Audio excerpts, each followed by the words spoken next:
Gib niemals auf. Heute ist schwer, morgen wird es schlimmer, aber übermorgen wird die Sonne scheinen. سلام تايرس عخون أبزلهم سلام من عندنا نتمنى لهم بار تكمل زبلنا فيديو دالينا لنا سلام مكتال كلمة تا سوتا دس تاجست أتمنى لهم على التصميم gib niemals auf gib niemals auf heute ist schwer morgen wird es schlimmer aber übermorgen wird die Sonne scheinen. Das heißt es mal in gib niemals auf ማለት ፈጽምካ ተስፋ ይትቁረጽ ማለት heute ist schwer ሎም መዓልቲ ከቢድ ኣሎ ጽባሕ እውን morgen wird schlimmer aber übermorgen wird die Sonne scheinen. ጽባሕ እውን ዝኸበደ ዝገደደ ክኸውን ይኽእል ግን ድሕሪ ጽባሕ ግን ፀሓይ ክትበርቕ እያ ማለት እዩ so niemals ማለት ብፍጹም ተስፋ ይትቁረጽ ማለት እዩ gib ማለት ከዓ ካብ ጌበን ዝወፀ imperativ gib niemals auf ማለት ከዓ ፈጽምካ ተስፋ ይትቁረጽ ማለት እዩ heute ሎም መዓልቲ ማለት እዩ ሽፍያ ማለት ከዓ ከቢድ ማለት እዩ morgen ጽባሕ ማለት እዩ ፊርዲ ናይ ቬርደኒ ምዃን ማለት እዩ ግን ብዛዕባ እዚ ፊርዲ ብዙሕ ትርጉም ኣለዎ ክንመሃሮ ኢና ግዜ ምስ ኣኸለ ማለት እዩ ሽሊማ ከዓ ሕማቕ ማለት እዩ ኣበ ማለት ከዓ ግን ማለት እዩ morgen ከዓ ጽባሕ ማለት እዩ ፊርዲ ዲ ዞነ ከዓ ፀሓይ ማለት እዩ ሻይን ካብ ምብራቕ ማለት እዩ ስለዚ ክትርጉሞን ከለና ሕፅር ኣቢልና ከዓ ፈፂምካ ተስፋ ኣይትቁረጽ ሎሚ ከቢድ ኣሎ ጽባሕ ድማ ዝኸበደ ክኸውን እዩ ድሕሪ ጽባሕ ግን ፀሓይ ክትበርቕ እያ ማለት እዩ ሎሚ ዝሸገረና ሰባት ክንከውን ንኽእል ኢና ጽባሕ እውን ዝሽገረና ሰባት ክንከውን ኢና ድሕሪ ጽባሕ ግን ዓወትና ክንጭብጥ ኢና ዝፃዕረ ይዕወት እዩ ስለዝኾነ ፃዕሪ ክንሕወሰሉ ይባአና ህይወትና ማለት እዩ ስለዚ ናብ ናይ ሎሚ ትምህርትና ክንቅፅልና ሰላም ምክትታል ቅድሚኡ ምናልባት ናይ ሎሚ መዓልቲ ትምህርትና እንታይ እያ ዝብል ኣብ ዝሓለፈ ተማሂርና ኢና ብዛዕባ እዞም ፊያካዙስ ዝበሃሉ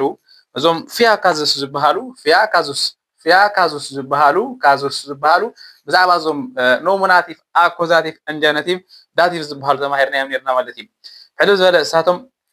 መሰረት ዝኾነ ትምህርቲ ኣብኡ ተማሂርና ኣለና ብዝሓለፈ ትምህርትና ኣብኣቲና ክንሪኦ ንኽእል ኢና ማለት እዩ ንሎሚ ግን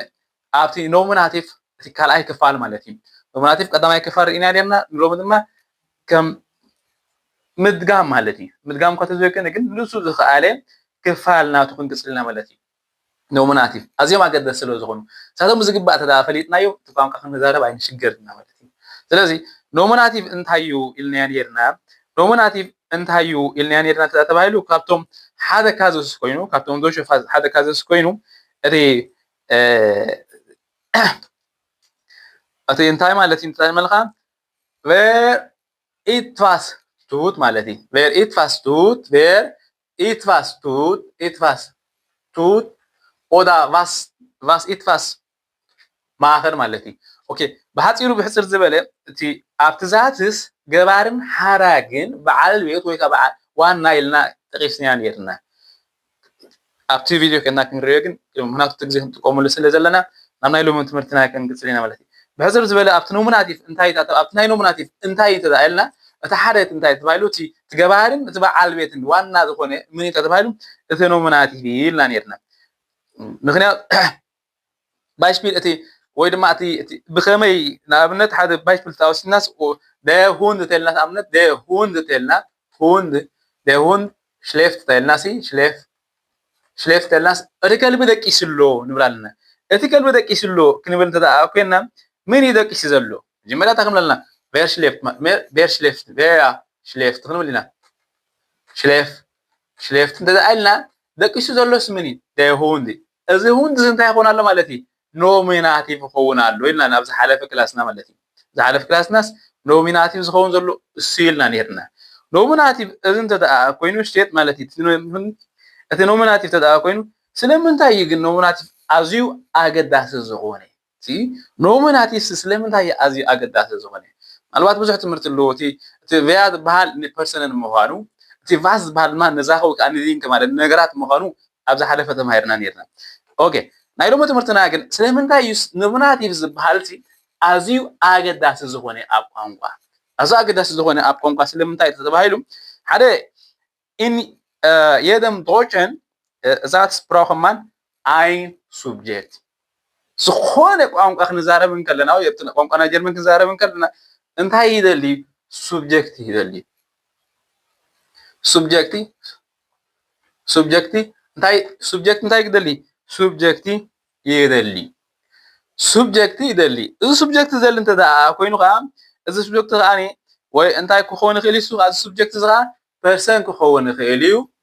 ፐርሰን ክኸውን ይኽእል እዩ ኣንዛኸ ክኸውን ከዓ ይኽእል እዩ ስለምንታይ ኖሚናቲቭ ቬጅቲቭ ኮይኑ ኢና ንብል ዘለና ሕጂ ፐርሰን ክኸውን ይኽእል እዩ ኣንዘን ዛኸ ከዓ ክኸውን ይኽእል እዩ ዳስ ኢት ፋስ ማክት ማለት እዩ ዝገብር ዘሎ ወይ ድማ ትሰርሕ ዘሎ ንኣብነት ንምሃር መሻ ኣለና ኣብዚኣ ቪያለርን ዶች ተዛኢልና ትምህርቲ ንምሃር ከም ዘለና እቲ ሰብጀክት ማለት እዩ ንምሃር ከም ዘለና ሲ ትቪያ እንታይ ይኾናሉ ማለት እዩ ኖሚናቲቭ ይኸውን ኣሎ ገባሪ ሓዳጊ ማለት እዩ ሶ ቪያለርን እንተልና ለርነን ተዛኢልና ሲ ለርነን ቨርበን ይኸውን ኣሎ ዶች ከዓ ኖመን ይኸውን ኣሎ ማለት እዩ እዚኣ ሕጂ እንታይ ትኸውን ኣላ ማለት እዩ እቲ ሰብጀክት እቲ ፐርሰን ወይ ዛኸ ማክቲ ኢትፋዝ ማለት ዝኾነ ነገር ዝገብር ዘሎ እሱ ኣገዳሲ ስለዝኾነ እምበር ኖሚናቲቭ ተደልዩ ማለት እዩ ዳስ እዚ ማለት ክማቲ ዳስ ሰብጀክት ስቴት ኢም ኖሚናቲቭ እቲ ኖሚናቲቭ ዝበሃል ሰብጀክት እንታይ ኢልና ኣብ ዝሓለፈ እውን እንደኮይና ዘለና እዚ ኖሚናቲቭ ኢልና ነርና እዚ እንተ ደኣ ኮይኑ ግን ብኸመይና ክንፈልጦ ንኽእል ኖሚናቲቭ ከዓ ከም ተቐዲምና ዝተመርናዮ ሓደ ኖሚናቲቭ ብኸመይና ክንፈልጦ ንኽእል ኖሚናቲቭ ክንፈልጠሉ ንኽእል ከ እንታይ ተባሂሉ ከም ተቐዲምና ክንብሎ ፀንሓና ሓደ ኖሚናቲቭ ወይ ሓደ ኖሚናቲቭ ከመይ ክፈልጦ ንኽእል እንታይ ተባሂሉ በቲ ቪያ ክኸውን ይኽእል እዩ ወዳ ቫስ ከዓ ክኸውን ይኽእል እዩ በዚኦም ኢና ክንፈልጦም ንኽእል በዚኦም ኢና ክንፈልጦም ንኽእል ማለት እዩ እቲ ካውንስ ሚት ደም ፍራገ ሄልፈን ቪያ ማለት እዩ ምስ ቪያ ተደኣ ኮይኑ ወዳ ቫስ ተደኣ ኮይኑ በዚኦም ዝጅንበር ሕቶ ኖሚናቲቭ ይበሃል ማለት እዩ ምን ማለት እዩ ኣብ ትግርኛ ክትርጎም እንከሎ ቪያ ንብል ተደኣ ሃሊና ምን ማለት እዩ ምን ማለት እዩ ቫስ ተደኣ ኮይኑ ከዓ እንታይ ማለት እዚ እንታይ ዝግን እዚ ንነገራት እዩ እዚ ድማ ንምንታይ ንፐርሰን ሂወን ዘለዎን ናሓተሉ ማለት እዩ እንዳእምነት ቬር ቢን ኢሽ ክንተ ዳይለ ቬር ቢን ኢሽ ተዳይለ ባይስፒል ቬር ቢን ኢሽ እንተ ዳይለሲ ቬር ቢን ኢሽ ተዳይለሲ ኣነ ምን ይብል ኣለሁ ቬር ቢን ኢሽ ተዳይለ ቬር ቢን ኢሽ ተዳይለስ ኣነ ምን ይብል ኣለሁ ክምልስ ከለኹ ሽዑ ኢሽ ቢን መኮንን እንተ ዳይለ ሳኹም ዘለኹ ንኹሉ ግዜ ከዓ መኮንን በሃል ማለት ሰም ዘይትፈልጥኑ ማለት እዩ ሕጂ ቨርቢን ኢሽ ተዳይለ ኢሽ ቢን መኮንን ተዳይለ ስለዚ ኖሚናቲቭ እንታይ ይኸውን ኣሎ ማለት እዩ ኢሽ ይኸውን ኣሎ ኖሚናቲቭ እንታይ ይኸውን ኣሎ ኢሽ ይኸውን ኣሎ ስለዝኾነ ድማ ኖሚናቲቭ ኢመር ሱብጀክቲቭ ዝበልናዩ ካልእ እቲ ቫስ ከዓ ልክዕኮ ማለት እዩ ቫስ ከዓ ንእዛኸ ማለት እዩ ካልእ እንታይ የለታ ተባሂሉ ንኣብነት ካልእ ባይስፒል ክንወስድ ተኣደሊና ሓደ ባይስፒል ክንወስድ ተኣኮይና ንኣብነት ሓደ ባይስፒል ተደኣ ወሲድና ሓደ ባይስፒል ተደኣ ወሲድና ንኣብነት ደርማን ኤስ ተዳይልናስ ደርማን ተልና ደርማን ኤስ ተዳይልናሲ ደርማን ኤስ ሰብኣይ በልዕ ከም ዘሎ ማለት ኤስ ማለት ኤስን ካብ ኤስን ዝወፅ ማለት ኒ በልዕ ከም ዘሎ እንዳንብል ዘለና ሕዲ እዚ ማን እዚ መጀመርያ ሂወት ስለ ዘሎ እንታይ ክንብለና ማለት እዩ ቬር ክንብል ኣለና ቬር ተዳይልና ቬር ኢስ ማለት እዩ ቬር ኢስ ኢልና ተዳሓቲትና ሽዑ መልሲ ዝኸውን እንታይ ደርማን ማለት እዩ ደርማን ክንብል ከለና ሕጂ እንታይ ይኾን ኣሎ ማለት እዩ ኖሚናቲቭ ማለት እዩ ሰብኣይ ዋና ኮይኑ ዘሎ ሰብኣይ ዋና ተደኣ ኮይኑ ከዓ እሱ እንታይ ይኾን ኣሎ ኖሚናቲቭ ይኸውን ኣሎ ካልእ ቅድመና ብቲ ትምህርትና ናይ መወዳእታ ምኻድና ኣዝዮም ኣገዳሲ ክንፈልጦም ዘለና ነገር እንታይ ተባሂሉ ምናልባት ኣብዛ ናይ ቫስ ሓንቲ ባይስፒል ክንውስኽ ሽዑ ናብቲ ቅፅል ትምህርትና ንእሽተይ ወሲኽና እታ ትምህርቲ መዛዘመ ክንገብረላ ኢና ናይ ቫስ ንኣብነት እዞም ቆልዓ ይፃወት ኣሎ ተዳኢልና ክንብል ትኾናስ ዳስ ኪን ማለት ቆልዓ ማለት እዩ ዳስ ኪን ሽፒል ተዳኢልና ይፃወት ኣሎ ሽፒልት ማለት ከዓ ሽፒለን ኮይኑ ጋይ ሶ ዳስ ኪን ማለት ኤስ ወስ ስለ ዘሎ ሽፒልት ክንብል ኣለና ማለት እዩ ኣብ ሳርሳይ ታሽም 30% ስለ ዘሎ ማለት እዩ ዳስ ኪን ሽፒል ይፃወት ኣሎ ተቆልዓ ንብል ኣለና ዳስ ኪን ሽፒል ተዳኢልና ሕጂ እንተ ዳኢልና ሽዑ እንታይ ኢና ክንብል ቫስ ሽፒል ተዳኢልና ከዓ ዳስ ኪን كأن بمات تملسخون كا داس كين كا يخون مالتي داس كين دا تقولعها يصاوت كم زلوها نيجلس علنا مالتي also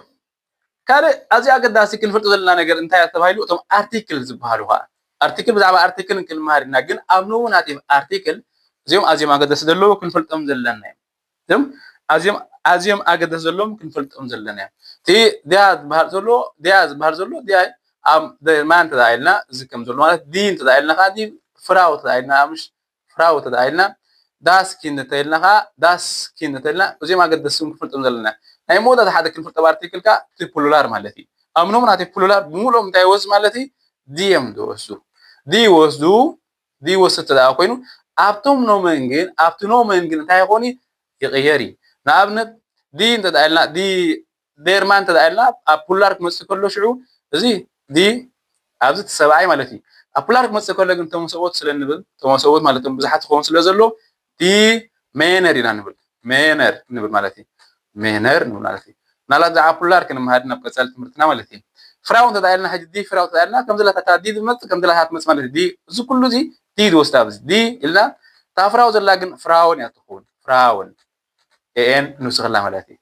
داسكين دلوخا نعم داسكين دلوخا دي كل دي يكون دي يكون ابي ابولار مال ابوزحات مالتي كلا بازحو من كلنا مالتي دي كين دلوخا كيندر هون مالتي كيندر يخون مالتي also اموداتا اگز جم اگدس زونه ነገር እንታይ ያለው ታተባይሉ አዘም አገደስ ዝሆነ ነገር ታያለካ ኣብ ኖሚናቲቭ ክንፈልጦ ዘለና ነገር እንታዩ እንተ ዳኣያተ ተባሂልና ከዓ ኖሚናቲቭ ኣቕናኽ ዲ ናኽ ማለት ኖሚናቲቭ ዝበሃል ዘሎ እቲ ኖሚናቲቭ ኖሚናቲቭ ዝበሃል ዘሎ ከዓ እንታይ ኣሎ ዝበሃል ከዓ እንታይ እዩ ተኣልኩም ንኻት ከምፅልና ከዓ ምስ ኖሚናቲቭ ዝኸይድ ቨርበን ከዓ ኣለዎ ቨርበን ዝኸደሉ ምስ ኣኩዛቲቭ ጥራሕ ዝኸዱ ቨርበን ኣለዉ ምስ ኖሚናቲቭ ጥራሕ ዝኸዱ ቨርበን ኣለዉ ምስ ዳቲቭ ጥራሕ ዝኸዱ ቨርበን ኣለዉ ምስ ጄኔቲቭ ጥራሕ ዝኸዱ ቨርበን ኣለዉ ስለዝኾነ ድማ ንኣብነት ኢሽ ኢልናሲ ኢሽ ሊበ እንተዳኢልና ኢሽ ሊበ እንተዳኢልና ኢሽ ሊበ ዱ ኣይንብልን ኢና ስለምንታይ ዱ ነይድ ማለት እዩ ንዓኸ የፍቅረኪ ወይ ንዓኻ የፍቅረኪ ክንብል ተዳኣ ኮይንና ኢሽ ሊበ ዱ ኣይበሃልኒ ኢሽ ሊበ ዲ ስለምንታይ ዘይበሃል እዚ ሊበ ነዚ ኣኩዛቲቭ ስለዝኾነ ማለት እዩ ኣኩዛቲቭ ስለዝኾነ እንታይ ንብል ኢሽ ሊበ ዲያ እውን ኣይንብልን ኢና ኢሽ ሊበ ዲያ ኣይንብልን ኢና ስለምንታይ እዚ ኣኩዛቲቭ ስለዝኾነ ማለት እዩ ኢሽ ሊበ ዲሽ ኢና ንብል ኢሽ ሊበ ዲሽ ኣይበሃል ማለት እዩ ልክዕ ከምኡ ድማ ኣብ ኖሚናቲቭ ድማ ልክዕ ምስ ኖሚናቲቭ ጥራሕ ዝኸዱ ቨርቢ ኣለዉ ንሳቶም በብክፋል ድሓን ክንመሃሮም ኢና እቶም ናይ ኣኩዛቲቭ ጀነቲቭ ኤንዳቲቭ ዝበሃሉ ዘለዉ ናይ ኖሚናቲቭ ግን ውሑዳት እዮም ሓደ ካብኣቶም እንታይ ኣሎ ዛይን ዝበሃል ኣሎ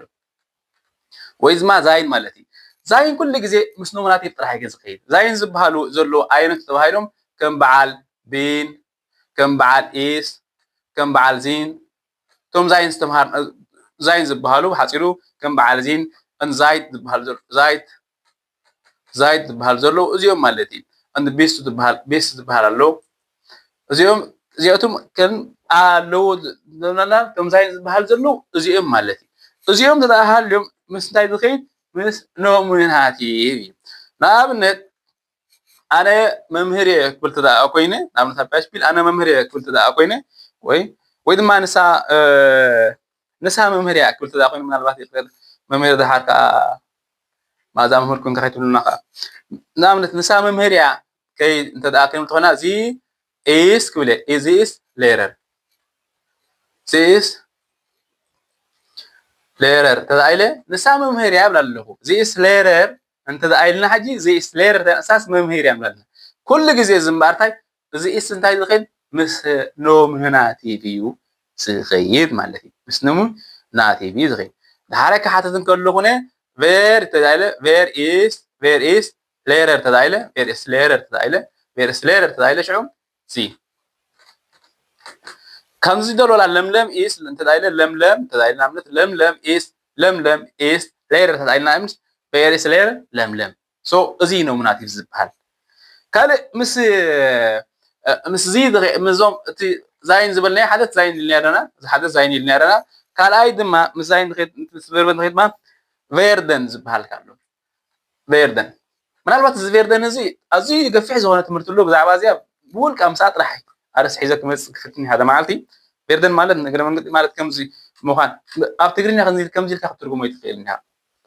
ቬርደን ኣብ ትግርኛ ከምዚ ኢልና ክትርጉሞ ተዳው ኮይና ሶ ቬርደን ክርዳእና ይክእል ሶ ብዙሕ እታሽሙ ኣለዎ ብዙሕ ምስጢር ኣለዎ ኣብ ቬርደን ግን ንኣብነት ምዃን ክኸውን ይኽእል ሕጂ ወላ ኣብ ትርጉም ኬራ ምዃን ክኸውን ይኽእል ንኣብነት ዱ ቬርስቱ ሙደን ተባሂሉ ዱ ቬርስቱ ሙደን ተባሂሉ ስኻስ ከም ደኸምካ ማለት እዩ ከም ደኸምካ ይዛረብ ኣሎ ዕኡ ቬር ቪርድ ሙደ ተባሂሉ ዱ ክኸውን ማለት እዩ ቬር ቪር ቬር ቬር ቪር ሙደ እንተተባሂለ ሙደ ተባሂለ ሙደ ተባሂለ ዕኡ እንታይ ይኾናል ማለት እዩ ዱ ክኾን ኣሎ ዱ ከዓ እንታይ ይኾናል ሎሚናቲቭ ይኾን ኣሎ እዚኦም ቬርደን ካብ ብምልኦም እንታይ ማለት እዩ ኢሽ ቬርደ ዱ ቪርስቱ ኤርዚኤስ ቪር ቬርድ እያ ቬርደት ቪያ ቬርደን እናበልና እዞም ቶም ከነታሽሙ ገብሮ ንኽእልና ከምቲ ናይ ቨርብን ከነባዝሖም ንኽእልና ማለት እዩ መምስኾት ማለት እዩ ሶ እዚ ቬርደን እንታይ ኮይኑ እቲ ናይ መወዳእታ ድማ እንታይ ኣሎ እቲ ናይ መወዳእታ ድማ ብላይበን ብላይበን እውን ብላይበን እናበልና ከለና ብላይበን እናበለን ከሎ ኣብ ኖሚናቲቭ ኣይንኸይድን ኢና ኣብ ኖሚናቲቭ ብላይበን እናበልና ከለና እውን ኣይንኸይድን ኣብ ኖሚናቲቭ እንታይ ደኣኒ ኣይንኸይድን ኢና ኣበይ ብኖሚናቲቭ ጌርና ኢና ንዛረብ ንኣብነት ከምዚ es bleibt ein Problem sein lass es bleibt sorry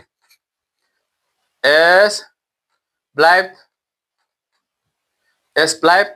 es bleibt es bleibt ein Problem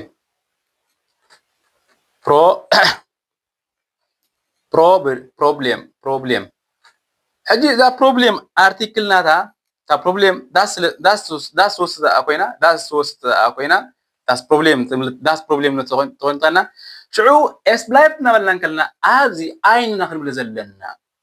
نبي أكوزيتيف كنا أب أكوزيتيف كنا ويدما أب داتيف كنا كن أبزي أين ما يبهالني غيرني أين problem أي بهالني سلام تايكم زي بعد تبايلو إزي نومناتيف تراهي أم نومناتيف كأتي أين زخون أين تي das was the article das was تاخون ناب أين زغير تدير وسط قال نعم تاخون ناب أين هو ناب أبي نومناتيف ناس بزلنا تدي وسط article كا دي وسط article كا ناب أين يكون هذا يوم نحكي معلومة كم هاركم تتينا ولا أين يكون مالتي سلازي اس بلايك ولا أبزيات تكون على مالتي دماتي نومناتيف تكون على problem das problem سلنبل أين problem كتكون على أين problem كا تخون مالتي يا نالو مع التمرتنا زيادة مثل نيرة نال بعد قرب نوح لا تكون ثلاثة فيديو ده أنا فتيكم ما ده أقيمكم جن زي فلو تحواتنا شرط داير كلهم تسم بالنير مالتي حبيرنا نمهار حبيرنا دمان أبي أنا تو تمرتي أزين هوتنا غير نازل أزين هوتنا ون عود كنا تنازل حدا مسار هذا إنك تبايلو تمرتي علمنا كنت تعابين ويتلوت أنزلان بومت عندما إحنا نعلم من قد ما تزيك إلنا ما لها علم زلوا نقرات كنا مهارو إذا ما كان عب تزيك إلنا علم قد فتنا كيدا علم إذا قد فتنا من سخط من دما دحرسب بينا هنترف مالدي دحرسب مترف مالتها ما غيس لن بدلنا تجزيد هذا كيمنا دما أزينا بلوسات مالتي سب مجمران جزار سيكون خون زلوا جزار سوم سخوني دما سبات خون زخل مالتي لذي ما أنا خا نزل نقرات بس شيء نيزجورو مالت أنا بعلي نجزاء سلسلة لازم مهار مالتي مهار سلسلة لخيها ما خمس جرة موتيفيشن كخونا لدني أنا بعد أبغى زهاد رح بين خاتم مهار وموتيفيشن كتقولي تخيلني ها سواء أب public أو شيء خانات مهار اللي خاكن زيادة موتيفيشن تجيب مالت موتيفيرن تخون تتابع بومت عندما تعب مالت لذا أنا بعد بزح رأي بزح بزح جانب أبينير كوين ولا سبسكرايب هاليو بزح عايز أقدر سني كونن يا تصبغي مالت هذا نجر ناتك فيدباك تصبغنا سبسكرايب كون كله ግን እንተዘይኮይኑ ኣነ እቲ ሓደ ነገር ዝኣምነሉ እንታይ ተባሂሉ እቲ ሓደ ነገር ዝኣምነሉ ገዛ ርእሰይ ይዓብሎ ይረብሓሎ መጀመርያ ነዚ ወላ ነዚ ኣብ ፓብሊክ ዩቲዩብ ኣውፅአ ከም ዝክገብር ዝኽኣለኒ ንገዛ ኣነ ክርብሕ ስለ ዘለኹ ሰብ መጀመርያ ዝኾነ ነገር ክገብር እንከሎ ገዛ ርእሱ እዩ ዝረብሕ ገዛ ርእስኻ ከይረባሕካ ግን ንስፋት ትረብሕ ኣይትኽእልኒ ኢኻ أنا جزار سيد رفقة كابيتيوب زخصوص لذلنا يكون نسي بنصري ولا مع يوتيوب كانوا السوشيال ميديا زيادة تكيم كانوا وزعته وخمزلوك لا نفرط حكي جنا أنا زرب حلو نجد انتهي انت ده لكم نجد جزار سيد مهار سلزله جزار سيد عبد سلزله بومت أندم قصيمة سبي كال زيادة كال تركب نقلها زيادة يعني هو كم قرأت له كن أنا دم كسب مهار كسب زهر له دم أو تسيلني زجورو أسكم كا تسيلكم زي فلو تحواتنا شركة دايركم لهم كا تسم بلنيرو قال ونالوات إنه تم زي فلو تحواتنا أزيهم تحت هاي الدرجة هذا لو نعوم كل حكزون تصبوا سلزقني أنا بعمل مالت كابت مجمرتا قرب كفتينا كمهر كفتني مالتي إذا مالت قال معلتي ناي 4 دقائق 5 دقائق دخون قام قاجين من جمر تزبل أرس حيزك مسيه وأملاح تدافع يدون بلاش دي مسألة جزيون كمسيه أنا بعد مستجزي هزار قالن زي وينو قوم هو قبرك فتني سخاتكم دماغ تتابعني حلو تكون دماغ يمحسن مسترفة سلام دعنان وزر لهم مو سنايد منه سخونة ريتو ويحسبت هذا لكم نابكم من سكشن صحة خليهم مسترفة كنت جي مسلام كنا يقبلنا عبد الله مدة تبع مسلسل معهم